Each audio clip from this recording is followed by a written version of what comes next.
हजरत सैयदा अस्मा बिनते Umais रजी अल्लाह अन्हा बयान करती हैं, नबी अकरम सल्लल्लाहु अलैहि वसल्लम ने इरशाद फरमाया, दुनिया में आदमी की बदनसीबी में 3 चीजें शामिल हैं: घर का बुरा होना, औरत का बुरा होना या सवारी का बुरा होना। उन्होंने अर्ज की, घर के बुरे होने से मुराद क्या है? नबी अकरम सल्लल्लाहु अलैहि वसल्लम ने फरमाया, ये कि वो तंग हो और उसके पड़ोसी बुरे हों।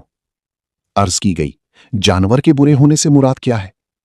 नबी अकरम सल्लल्लाहु अलैहि वसल्लम ने फरमाया, ये कि वो अपनी पुश्त पर सवारी न करने दे और उसका अखलाक बुरा हो। अर्ज की गई, औरत की बुराई क्या है? नबी अकरम सल्लल्लाहु अलैहि वसल्लम ने फरमाया, उसका रहम बांझ हो और उसका अखलाक बुरा हो। मजमूउज़ ज़वाइद, हदीस नंबर 8411। हजरत अनस बिन मालिक रजी अल्लाह अन्हु रिवायत करते हैं, नबी अकरम सल्लल्लाहु अलैहि वसल्लम ने इरशाद फरमाया, जो शख्स काहिन के पास जाए और उसकी कही हुई बात की तस्दीक करे तो वो उस चीज से लाताल्लुक हो जाता है जो हजरत मोहम्मद सल्लल्लाहु अलैहि वसल्लम पर नाजिल की गई है, और जो शख्स उसकी तस्दीक किए बगैर उसके पास जाए तो 40 दिन तक उसकी नमाज कबूल नहीं होती। मजमूउज़ ज़वाइद, हदीस नंबर 8485।